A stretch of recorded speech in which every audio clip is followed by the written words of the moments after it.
Valerie, een goede middag. Dankjewel, goedemiddag. Welkom, leuk dat je er weer bent. Ja. 5 jaar later. Ja. Maar het voelde alsof het, ik weet niet, toen ik die teksten voorbereidde, ik had zoiets van, is dat alweer 5 jaar? Ja, de tijd gaat ontzettend snel. Toen je me een mailtje stuurde om hier aan deel te nemen, toen dacht ik, jeetje, 5 jaar. Ja. Vliegt voorbij? Vliegt voorbij, ja, echt. Ja. Ja. Ik had soms wel een beetje, beangstigend, dat is een groot woord, maar ik moest er wel even bij stilstaan. Zo van, wow, dat is alweer 5 jaar. Ja. Zo van, Ja. Dus dadelijk 5 jaar verder is ook weer zo. Ja, zeker weten. Als je ziet hoe snel een week gaat, en dan eigenlijk een jaar, dus ja. Gaat heel snel. Ja, Toen ik je gaat 5 jaar geleden sprak, was je nog geen moeder. Nee. Ondertussen wel. Al 2 jaar? Ja, al 2 jaar. En op dit moment een verwachting van de tweede. Proficiat. Dus, ja, gaat het goed dankjewel. allemaal? Gaat goed, ja. Okay. Laatste loodjes. Nu met het warme weer wordt het wat zwaarder, maar het gaat goed. Maar het gaat goed, Ja. dat is fijn. Ja. We hadden het denk ik 5 jaar geleden ook wel over balans werk-privé. Hoe is het in de verhouding nog met het moederschap? Want ja, eerst hoef je alleen maar tegen een partner te zeggen ik ben iets later. Of dit. Ja. Maar nu moet je natuurlijk in... Het vergt wat meer tijd om te plannen, maar ik moet zeggen in het begin vond ik het wel lastig. Dan ben je nog een beetje zoekende naar hoe ga ik het indelen, hoe kan ik mijn tijd het beste verdelen. Maar ik moet zeggen, dat heb ik goed op orde. Ja. Naast dat je advocaat bent, manage je ook jullie advocatenkantoor, als ik dat goed zeg. Ja. Ja, dat is eigenlijk dan nu dat je ook een huishouden met gezin erbij managt. Ja. Zijn daar vergelijkingen op te trekken of is het toch weer heel... Ja. Nou ja, vergelijkingen niet, althans ja. Nee. Je moet gewoon aan veel dingen denken. En dat is natuurlijk in je bedrijf zo, maar dat is ook thuis zo. Ja.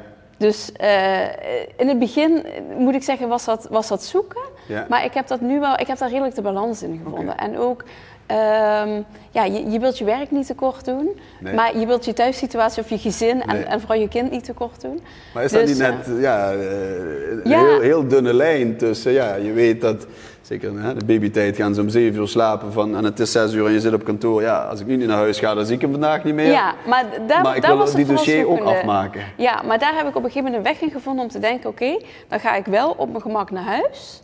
Dan eet ik even wat, dan leg ik mijn zoontje in bed. Ja. En dan rond 7:30, 8 uur ga ik nog naar een vergadering of plannen we een vergadering op kantoor of ga ik nog even terugwerken. Ja. Maar dan heb ik meer rust dan dat ik tot 7 uur op kantoor blijf zitten en inderdaad denk, ja shit, ik heb mijn kindje niet gezien of ik ben te druk met mijn werk geweest. Dus het is, in het begin vond ik het zoeken, maar nu heb ik daar echt wel mijn weg in gevonden.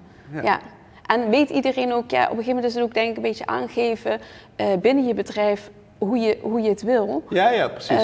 Communiceren daarover. Ja, en dan is het ook zo als er een vergadering moet worden gepland, dat ook gewoon pas om 8 uur 's avonds is. Ja. En dat iedereen dan eventjes gewoon rustig gaat eten. Of even sommigen, als het met collega's is, gezamenlijk eten. En dan kom je gewoon terug. Ja.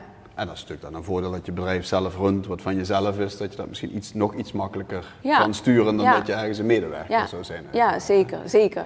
Zeker. Ja. Hoe waren de afgelopen 5 jaar? Voor iedereen uiteraard anders. Corona was voor iedereen hetzelfde, maar hoe zou je de afgelopen 5 jaar willen omschrijven? Zakelijk, privé, alles bij elkaar? Voor ons was het wel zakelijk en privé pittige jaren de afgelopen 2,5 jaar.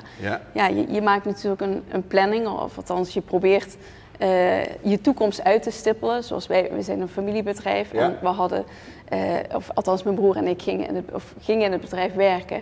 Van je vader? Van mijn vader. Ja, en je hebt het erover dat je dat op den duur wilt overnemen en daar komt een traject en daar word je in ingewerkt. Maar ja, op een gegeven moment... gebeurt er iets. Mijn vader is dan gevallen van een ladder met een hersenbloeding die hij daardoor heeft gekregen. En die is 1,5 jaar eruit geweest. Dus dan... Van de een op de andere dag, hè? Want je bent dan nog niet met een planning bezig. Nee, je hebt het er wel over, maar het is toch heel anders dan dat het in één keer jouw bedrijf is en je in één keer die verantwoordelijkheid hebt. En mijn vader was op dat moment nog wel de fee-earner, die bepaalde, hij stond nog aan het hoofd. Dus dit is wel een pittige tijd geweest, Ja, en enerzijds zoals je zegt, hè, zeker omdat het een familiebedrijf is, je moet het emotioneel... privé zit je er emotioneel in en wil je daar natuurlijk... tijd aan besteden en dat ook een plek geven. Maar anderzijds wil je natuurlijk ook dat het bedrijf van je vader doorgaat en precies. Overeind blijft. En moet je je daar heel hard voor inzetten. Ja. En is het gewoon keihard werken geweest. Ja. En zeker die eerste maanden kan ik me voorstellen. Ja, hè? Want je kent ook niet alle dossiers. Hè? Je vader staat bekend als een enorme dossiervreter, om het maar netjes te zeggen. Ja. Hè? Ja, en dan moet ik wel echt van geluk spreken. We hebben nog steeds een fantastisch team om ons heen. Ja. Die daar echt ook keihard voor gewerkt heeft. En iedereen zijn steentje heeft bijgedragen. Dus dat was fantastisch. Ja. Maar ja, je komt toch met de verantwoordelijkheden te zitten. Ja. Waar je van tevoren wel dacht, oh ja, daar ben ik wel klaar voor of ik zie het wel. Ja. Maar het is toch anders als het in één keer echt op je schouders rust. En dat je verantwoordelijk bent voor het hele reilen en zeilen van een onderneming. Soms moeilijke beslissingen, kan ik me voorstellen, waar je dacht van, kon ik dat nu maar even sparren? Of vaak zo'n moment. Wij konden op dat moment niet meer op mijn vader terugvallen. Nee. Het maakt je wel, denk ik, in een korte tijd dat je je heel snel ontwikkelt. Omdat je moet. En het geluk is wel enerzijds dat we met z'n tweeën waren. Met je broer samen? Ja, dus je kan samen sparren. Je houdt elkaar toch scherp. En soms als je met meerdere ogen kijkt, dat maakt toch andere beslissingen. Ja, dus je staat er niet helemaal alleen voor. Nee, dan, hè? nee, gelukkig niet. Dat is een geluk bij een ongeluk geweest. En is het dan makkelijk, omdat als je ergens naartoe werkt, dan gaat het soepel. Maar was het dan nu ook makkelijk om snel altijd op één lijn te liggen? Omdat het natuurlijk van de een op de andere dag. En dan kan ik me ook voorstellen, 2 personen hebben 2 verschillende meningen. Of hebben jullie wel gezamenlijk, dit is onze lange termijnvisie, dus... Ja, ik denk in het begin is het meer overleven. Het meer, noodzaak. Je gaat handelen uit wat noodzakelijk is en wat moet gebeuren. Ja. En dat kwam daarna pas. Maar eigenlijk, dat ging in het begin natuurlijk ook, want je moet ook even aan elkaar wennen. Ja. En hoe werk je samen? Daar moet je even je weg in vinden, maar dat is eigenlijk vrij snel hebben we dat wel heel goed samen kunnen doen. Ja. Begrip van relaties ook? Of merk je... Ja, vooral natuurlijk in het begin begrip, ook steun. Ja. Ook van collega-advocaten. Dus dat is heel mooi geweest. Maar uiteindelijk komt het toch bij wat je zelf, de kwaliteit die je levert en het product dat je gaat afleveren zelf. Dus, ergens houden op een gegeven moment het begrip op, want hun zaak moet ook goed behandeld worden. Ja, maar gelukkig hebben we onze bestaande cliënten kunnen behouden. En gaat het ook goed. Ja. Dus we hebben er hard voor moeten vechten. Ja. Maar kijk ik wel natuurlijk kijk je met een dubbel gevoel terug, maar ook wel met trots. Ja. Ja, en het gaat nu ook overigens weer goed met je vader, toch? Hè? Zeker. En hij is inmiddels ook weer op kantoor. En waar hij kan, draagt hij zijn steentje echt nog bij. Dus dat is heel fijn. Ja. Heeft het, kan ik me voorstellen, wel uiteraard los van de overgang van je vader naar jou en je broer, toch ook de ontwikkeling van het bedrijf een andere richting of even on hold gezet? Of stel dat was niet gebeurd, was het bedrijf dan anders al ontwikkeld, sneller, trager, op een andere manier zijn ontwikkeld? Je weet het natuurlijk niet, want je weet het niet, maar ik denk wel inderdaad op een andere manier, want mijn vader heeft nog steeds echt passie en liefde voor het vak. Ja. Dus de vraag of hij snel minder was gaan werken of het had overgedraaid, dat schat ik in op nihil. Dus, dan zou er nu nog altijd best veel op zijn bordje liggen. Dat denk ik wel. Ja. Dat denk ik wel. En je ziet toch als 2 jonge mensen een onderneming overnemen, dat er gewoon een frisse wind door de onderneming gaat, in elk opzicht. En dat hebben we wel bewerkstelligd, denk ik, ja. Dat is mooi, dat is heel mooi. In veel sectoren, en ik voornamelijk ook in de advocatuur, personeel werven. Ja.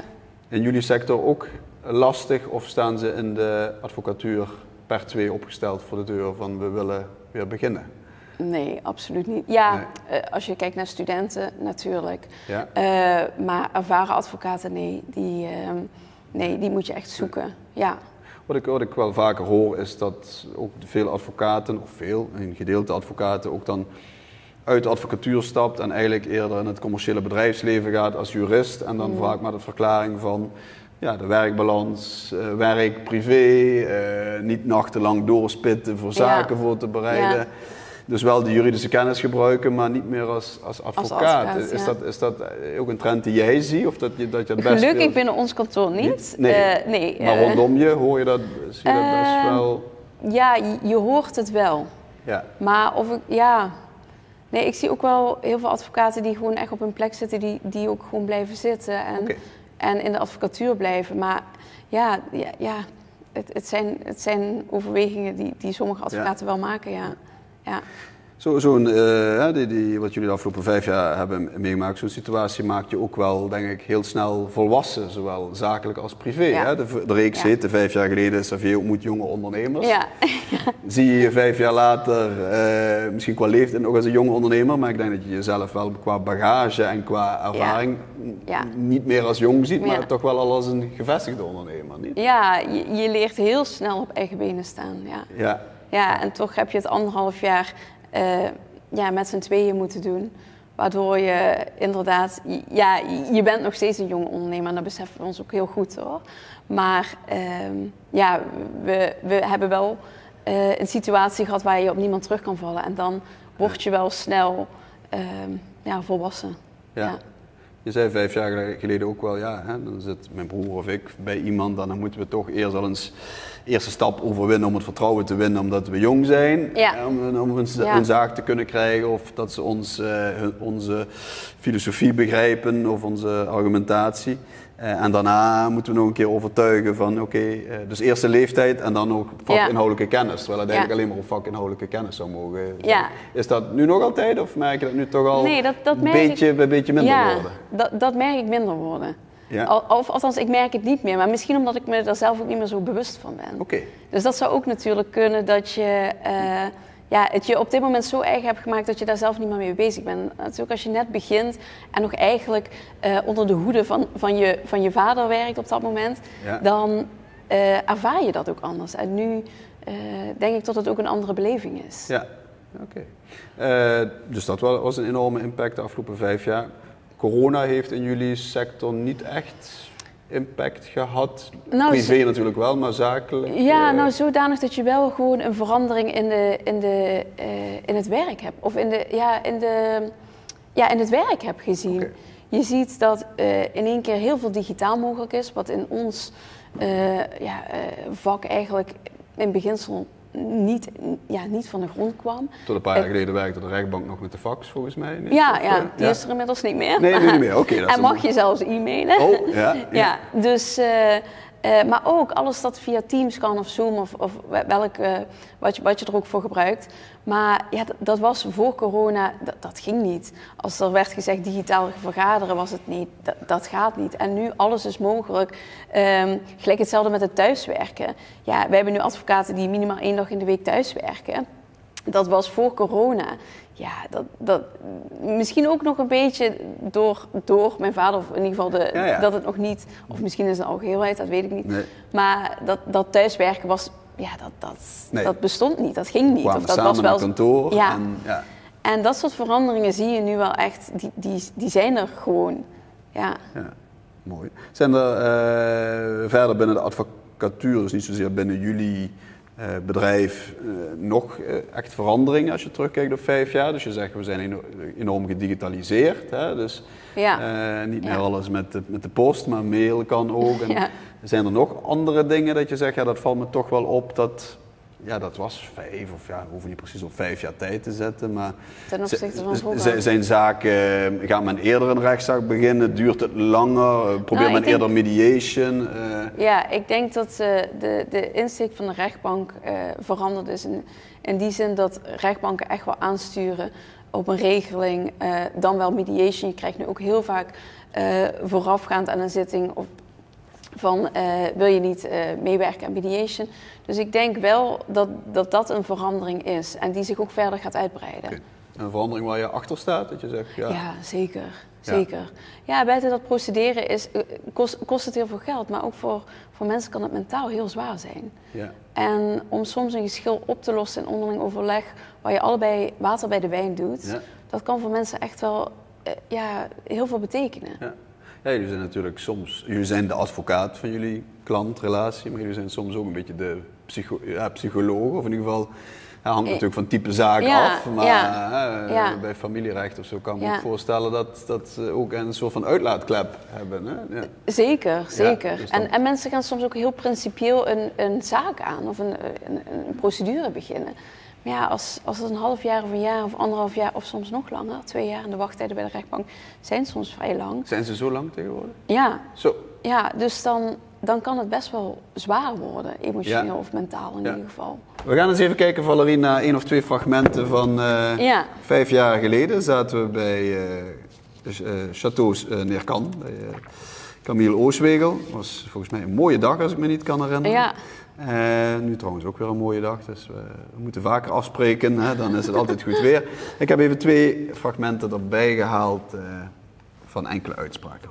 Een bewuste keuze om meteen het familiebedrijf in te gaan en niet eerst bij andere bedrijven ervaring op te doen of een kijkje in de keuken van iemand anders te nemen? Ja, nou, ik heb er lang over getwijfeld, dat wel. Maar niet zozeer dat ik het familiebedrijf in wilde, want dat was wel zeker voor mij. Ja? Alleen, je komt zeg maar in Maastricht niet echt snel ergens anders dan tussen in de advocatuur dan. Ja. Dus dan moest ik al naar Amsterdam of richting Eindhoven. Ja. En toen dacht ik, dan begin ik ook meteen hier. Mijn basis lag in Maastricht, dus daar ben ik. Het voelde goed om meteen in het familiebedrijf te beginnen. 5 jaar later, terugkijkend, nog altijd dat je zegt van ja? Of toch soms van... Ja. Misschien ook toen je voor die momenten alleen met je broer erbij stond van god, als ik nu dan 2 jaar ergens anders had ik dan misschien informatie waar ik nu die keuze makkelijker mee zou kunnen maken. Nee, ik denk dat het zelfs nu een meer overtuigende ja is. Oké. Omdat je weet wat je met z'n tweeën nu bereikt hebt. Om ook eigenlijk, laat ik maar even het kindje van mijn vader, het bedrijf. Ja. Om dat draaiende te houden. Dus ik denk dat het waardevol, nu meer waardevol voelt. Ja. En omdat jullie toen al meteen in het bedrijf zaten, konden jullie ook zo snel die schakel maken. Ja, ik denk als we er niet in hadden gezeten en het vanuit, of niet, of van je eigen baan op dat moment stoppen en dan het bedrijf inkomen, dan was het heel lastig geweest, denk ik. Ja. Mooi. Je was nu wel bekend met het bedrijf. Ja, dus, en de klant en de relatie. Ja, dus als ik nu... Ja, met de kennis van nu zeg ik... Nog volmondiger. Ja, ben ik blij dat ik die keuze heb gemaakt, ja. Mooi. Tweede fragmentje. Jullie bedrijf ligt dus al tientallen jaren in Maastricht. Ooit ambitie om te zeggen, nou, we gaan ook eens een vestiging erbij openen in de Randstad of Utrecht of Den Haag? Of... Randstad, dat is nog wellicht ooit. Maar we hebben nog een kantoor in Heerlen nu. Ja, klopt. En we hebben wel als doel gesteld dat we binnen nu en een aantal jaar toch een vestiging in Eindhoven willen openen. Oké. Ja. En wat zijn dan de beweegredenen daarvoor? Is Limburg te klein of ligt daar nog gewoon groeipotentieel? Ja. Of, ja, dat is wel onze insteek. Eindhoven. Is natuurlijk wat gebeurt de afgelopen 5 jaar dat je wellicht niet alles kunt. Nee, zeker niet. En met, eigenlijk met de verandering die corona met zich mee hebben gebracht, zie je ook dat of je geografisch ligging van een kantoor, dat niet meer zoveel uitmaakt. Dat heel veel en digitaal mogelijk is. En we zijn bezig met een uitbreiding, of we zijn bezig geweest, die is uitgebreid, ons kantoor in Heerlen. Dus nee, ik zou nu wellicht ooit, maar nu ligt niet in de planning om snel een kantoor te starten in Eindhoven. In Eindhoven of buiten Limburg. Nee, maar ook omdat op dit moment hebben we gelukkig genoeg klanten hier in Limburg. Ja. En heeft Limburg nog ook gewoon heel veel te bieden. Ja. En is gewoon heel veel mogelijk. Dus dan is de behoefte ook minder. Ja, een duidelijk onderbouwde andere keuze dan 5 jaar geleden. Ook omdat de tijden veranderen, de maatschappij veranderen. Merk je dat wel vaker dat je geen nieuwe vestiging over 5 jaar, dat hoeft allemaal niet. Maar wanneer zou je over 5 jaar gelukkig zijn? Ik zeg niet dat we nog een reeks gaan maken over 5 jaar. Dus, maar, ik moet uitkijken wat ik dan zeg. Nee, maar dat je zegt, gewoon kwalitatief bezig blijven zoals we nu zijn. Of... Ja, en we zijn wel bezig met groei. We gaan binnenkort weer een nieuwe advocaat aannemen. Gewoon rustig gaan groeien, maar ook het team behouden zoals het is. We hebben een heel fijn team en dat vind ik ook belangrijk dat zo blijft, dat daar veel tijd en energie in zit. En als dat zo kan blijven, dan zou ik wel heel gelukkig zijn. En als je daar langzaamaan natuurlijk in kan groeien, is dat alleen maar mooi. En dan met een tweede kleine in het gezin. Ja. Dat is het helemaal mooi. Ja. Veel succes dan. Dankjewel.